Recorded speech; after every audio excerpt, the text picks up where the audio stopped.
Modi cabinet में बड़ा फेरबदल होने वाला है क्या? किन मंत्रियों पर मंडरा रहा है बदलाव का खतरा? ये सब आपको बताएंगे। नमस्कार, मैं हूं मेघा प्रसाद और आप देख रहे हैं एबीपी लाइव। मोदी सरकार के तीसरे कार्यकाल में कैबिनेट विस्तार और फेरबदल की चर्चा काफी समय से चल रही है, लेकिन इन अटकलों को सबसे ज्यादा हवा तब मिली जब जॉर्ज कुरियन ने मंत्री पद से इस्तीफा दे दिया। इसके साथ ही 23 जून मंगलवार की शाम प्रधानमंत्री राष्ट्रपति से मुलाकात करने गए और इन चर्चाओं को एक तरीके से ज्यादा गर्म हवा मिल गई। कुरियन मोदी मंत्रिपरिषद के अकेले ईसाई मंत्री थे और केरल की सरजमीन पर बीजेपी की तरक्की के लिए पार्टी के जन्म से ही उनके साथ जुड़े हुए थे। हालांकि वे मध्य प्रदेश से राज्यसभा के सांसद थे। इसके अलावा केंद्रीय मंत्री रवनीत सिंह बिट्टू का भी मंत्री पद जाने वाला है, क्योंकि उन्हें दोबारा राज्यसभा नहीं भेजा गया। ऐसे में कई मत हैं और कुछ लोगों का कहना है कि पीएम मोदी कैबिनेट में बड़ा बदलाव करने वाले हैं और ये लगभग तय है। हालांकि कुछ का समझना है कि एनडीए में कई सहयोगी पार्टियां हैं, तो सभी को एडजस्ट करना है और शायद इसका समय अभी नहीं है और इसे बाद में किया जाएगा। ऐसे में अभी मामूली फेरबदल हो सकते हैं। सरकार को अपने सहयोगियों के बीच राजनीतिक संतुलन बनाना है और भविष्य में उन्हें भी बेहतर प्रतिनिधित्व देना है। ऐसी स्थिति आ सकती है और शायद अभी हर किसी को एडजस्ट करने का समय नहीं है। सबसे पहले बात उन नेताओं की करते हैं जिनका राज्यसभा कार्यकाल खत्म हो रहा है या जिनकी राजनीतिक भूमिका में बदलाव हो चुका है या फिर होने वाला है। कुछ समय पहले पंकज चौधरी यूपी बीजेपी के अध्यक्ष बनाए गए और वो मोदी सरकार में मंत्री भी हैं।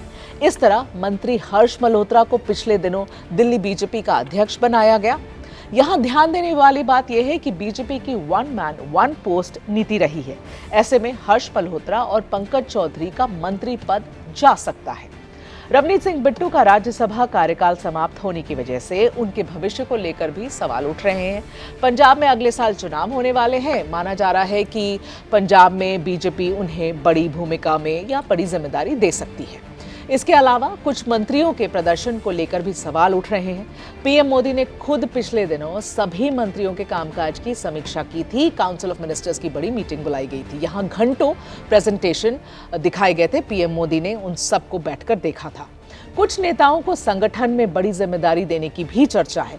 बीजेपी के अध्यक्ष नितिन नवीन लगातार टीम के विस्तार पर मंथन कर रहे हैं, यानी सरकार और संगठन दोनों स्तरों पर बदलाव की संभावनाएं तलाशी जा रही हैं। बीजेपी में लंबे समय से 75 वर्ष से अधिक आयु वाले नेताओं को लेकर एक अनौपचारिक राजनीतिक परंपरा की चर्चा होती रही है। ऐसे में कुछ वरिष्ठ नेताओं के स्वास्थ्य और उम्र को देखते हुए भी बदलाव की संभावनाओं पर चर्चा हो रही है। हालांकि इस पर अंतिम फैसला पूरी तरीके से प्रधानमंत्री नरेंद्र मोदी और बीजेपी नेतृत्व के हाथ में ही होगा। क्षेत्रीय प्रतिनिधित्व भी इस संभावित फेरबदल का एक अहम आधार बन सकता है। पश्चिम बंगाल विधानसभा चुनाव में बीजेपी ने बम्पर जीत हासिल की है। ऐसे में बीजेपी बंगाल का प्रतिनिधित्व मोदी सरकार में बढ़ सकता है। वहां से किसी नए चेहरे को मंत्रिमंडल में जगह मिल सकती है। यूपी से भी प्रतिनिधित्व बढ़ाने की अटकलें हैं। यहां अगले साल शुरुआत में चुनाव होने वाले हैं। दिलचस्प है कि नवंबर में केंद्रीय मंत्री हरदीप सिंह पुरी और राज्य मंत्री बीएल वर्मा का राज्यसभा कार्यकाल समाप्त हो रहा है। ये दोनों उत्तर प्रदेश से राज्यसभा के सांसद हैं। दोनों राज्यसभा फिर जाएंगे या नहीं, इसको लेकर भी अटकलें तेज हो रही हैं।